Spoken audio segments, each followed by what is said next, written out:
Hello friends, welcome to VM Literacy channel. இன்னைக்கு நம்ம சேனல்ல 7th Max exercise 1.5ல question number 9 பார்க்கலாம். Buddha was born in 563 BC and died in 483 BC. Was he alive 500 BC? Find his lifetime. So ஒரு 563 பிசியில் பிறக்கிறாரு, 483 பிசியில் இறக்குறாரு அப்படின்னா அவர் 500 பிசியில் உயிரோடு இருந்தாரா, அவருடைய லைஃப் டைம் அதாவது ஏஜ் என்ன அப்படின்னு சொல்லி ஃபைண்ட் பண்ண போகிறோம். பிசி அப்படிங்கிறது before Christ or before common era அப்படின்னு சொல்லி மென்ஷன் பண்ணுவாங்க. இந்த செஞ்சுரிஸ் எல்லாமே நமக்கு நெகட்டிவ் இண்டீஜர்ஸாக தான் மென்ஷன் பண்ணுவாங்க. ஃபார் எக்ஸாம்பிள் இப்போ நம்மளுடைய இயர்ஸை நம்ம கன்சிடர் பண்ணது 1996 அப்படின்னா நெக்ஸ்ட் இயர்ஸை நம்ம எப்படி கன்சிடர் பண்ணுவோம், 1997, 1998ன்னு ஒன்றுன்னா ஆட் பண்ணிகிட்டே போவோம். பட் பிசியில் வேல்யூஸ் எப்படி இருக்கும் அப்படின்னா இப்போது 563 அப்படின்னா நெக்ஸ்ட் இயர் என்னவா இருக்கும்னா 562 இருக்கும். ஸோ ஒன்றுன்னா ரெடியூஸ் பண்ணிகிட்டே போவாங்க.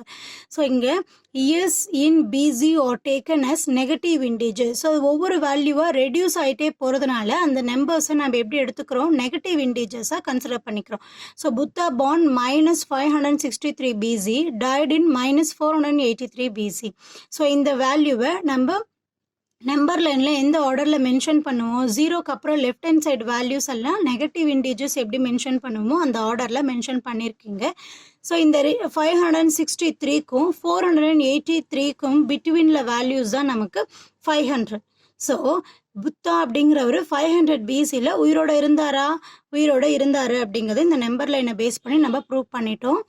தென் செகண்டாக நம்ம ஃபைண்ட் பண்ண வேண்டிய value his life time. So அவருடைய ஏஜ். ஸோ அவருடைய பார்ன்லேருந்து டெத்தை நம்ம டிஃப்ரென்ஸ் ஃபைன் பண்ணும்போது அவருடைய ஏஜ் எவ்வளோ அப்படின்னு சொல்லி நம்ம கிடச்சிடும் இல்லையா. ஸோ அதுதான் இங்கே நம்ம ஃபைன் பண்ண போகிறோம். So he was live in 500 BC. Okay, life time வேணும்னா அவருடைய டெத்துலேருந்து பர்த் பிளேஸ் ரெண்டுக்குமான டிஃப்ரென்ஸை ஃபைன் பண்ண போகிறோம். ஸோ இதை நம்ம நெகட்டிவ் இண்டீஜரில் எடுத்திருக்கோம் இல்லையா.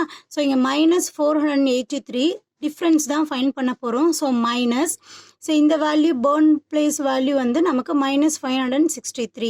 ஸோ ரெண்டுக்கும் இங்கே மைனஸ் இன்ட்டு மைனஸ் ப்ளஸ் அப்படின்னு சேஞ்ச் ஆகிடும். ஒரு வேல்யூ ப்ளஸில் ஒரு வேல்யூ மைனஸில் இருக்கும்போது நம்ம சப்ராக்ட் பண்ணுவோம். ஸோ ரெண்டு வேல்யூ சப்ராக்ட் பண்ணால் நம்மளுக்கு ஆன்சர் என்னென்னு கிடைக்கும், 8 years அப்படின்னு சொல்லி கிடைக்கும். இங்கே கிரேட்டர் வேல்யூ வந்து நமக்கு ப்ளஸில் இருக்கிறதுனால ப்ளஸ் சைன் போட்டிருக்கு. ஸோ இங்கே புத்தாவுடைய ஏஜ் அதாவது லைஃப் டைம் நமக்கு இங்கே என்ன 80 years. ஓகேவா. ஸோ இந்த சம் புரிஞ்சிருக்கும் அப்படின்னு நினைக்கிறேன். மறக்காமல் வீடியோக்கு லைக் பண்ணுங்கள், கமெண்ட் பண்ணுங்கள். விஎம் லிட்ரஸி சேனலுக்கு சப்ஸ்கிரைப் பண்ணிக்கோங்க. தேங்க்யூ ஃபார் வாட்சிங்.